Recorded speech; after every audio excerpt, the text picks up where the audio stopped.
Pour quiconque crée du contenu, on connaît tous cette sensation terriblement frustrante. On passe des heures, parfois des jours sur une vidéo, un article, on clique enfin sur publier et là, c'est le silence, le vide, zéro commentaire, zéro like. C'est un mur que presque tout le monde se prend au début. Ce sentiment d'avoir crié dans le vide, c'est vraiment décourageant. Mais ce n'est pas une fatalité. Alors on fait quoi quand les algorithmes ont l'air de nous ignorer et que le public n'est tout simplement pas encore là? Eh bien, il existe une solution étonnamment simple et collaborative pour briser ce silence. Et cette solution, on va l'appeler la stratégie d'entraide. Ce n'est pas une théorie compliquée, c'est une méthode que des créateurs ont mise au point pour s'épauler, pour passer ce cap difficile du zéro engagement. L'idée est toute bête, mais elle est redoutable. Ensemble, on est plus fort. Alors, de quoi s'agit-il exactement? C'est simple. Pensez-y comme une sorte de pacte. Un petit groupe, disons 4, 5, 6 créateurs, qui décident de devenir les premiers supporters les uns des autres. Attention, le but n'est pas de tricher ou de tromper le système. Non, le but c'est de donner ce premier élan, un signal sincère et authentique pour dire aux plateformes « Hey, ce contenu-là, il a de la valeur ». Et le fonctionnement est d'une simplicité enfantine. Ça se passe en 3 étapes. 1. Chaque semaine, chaque membre partage une seule lien. 2. Tous les autres membres s'engagent à vraiment interagir avec ce lien. Et 3. On recommence la semaine suivante.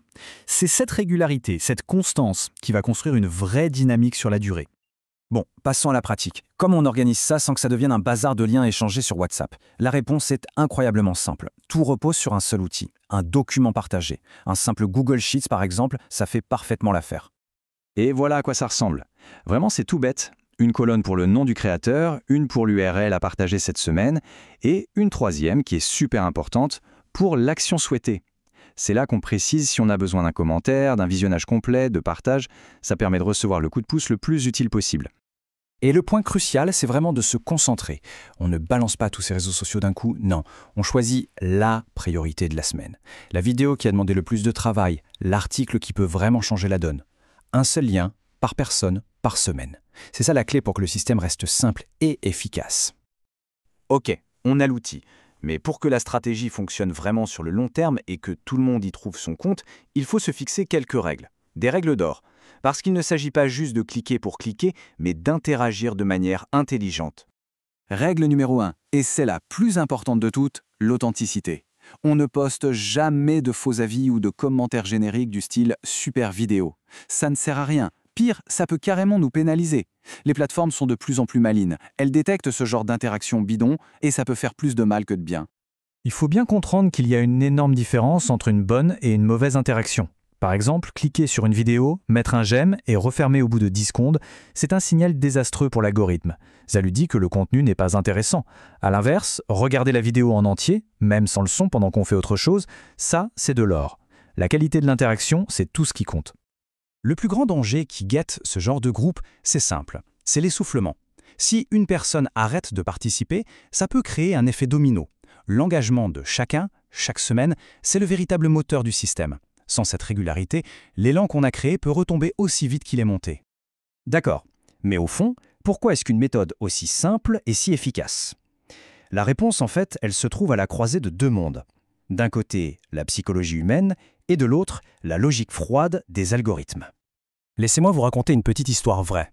Celle d'une créatrice qui avait une page Facebook professionnelle bloquée, coincée à 12 j'aime, et ce, depuis 2 ans. Elle publia du contenu, mais rien. Ça ne bougeait pas. C'était vraiment démoralisant. Et puis elle a fait une seule session d'entraide avec son groupe. Chaque membre a simplement aimé sa page et invité quelques amis. Résultat, elle a dépassé les 100 j'aime d'un coup. Et ça a tout changé. Au-delà du coup de boost moral, ce nouveau palier lui a débloqué des outils de gestion que Facebook ne donne qu'aux pages qui ont une audience minimale. Et cette anecdote, elle illustre parfaitement les 2 mécanismes qui sont à l'œuvre. Le premier, c'est ce qu'on appelle la preuve sociale. C'est purement psychologique. Une vidéo qui a déjà 10 commentaires est bien plus attirante qu'une vidéo qui en a 0. On n'a pas envie d'être le premier à commenter. Et le deuxième levier, ce sont les signaux envoyés à l'algorithme. Ces premières interactions authentiques lui disent « Hey, ce contenu est intéressant, il plaît, montre-le à plus de monde ». Le groupe sert de rampe de lancement pour aller toucher une audience bien plus large. Finalement, toute cette stratégie nous rappelle une vérité fondamentale. Quand on crée du contenu, on n'est pas obligé de se lancer seul contre les algorithmes. Le tout premier soutien, le plus précieux, il peut venir de ses pairs, d'autres créateurs qui comprennent exactement les mêmes galères. S'il y a une chose à retenir, c'est ça. Attendre passivement que le succès frappe à la porte, c'est rarement la bonne stratégie. À l'inverse, être proactif, être collaboratif, même à toute petite échelle, ça peut avoir un impact énorme, un impact exponentiel. L'effort de quelques-uns sera toujours plus puissant que le silence de l'attente. La question au final, ce n'est plus de savoir si ce système fonctionne. La vraie question, c'est avec qui est-ce qu'on va le mettre en place? Qui pourraient être ces 3, 4 ou 5 autres créateurs avec qui on pourrait construire cette dynamique et enfin briser le silence ensemble?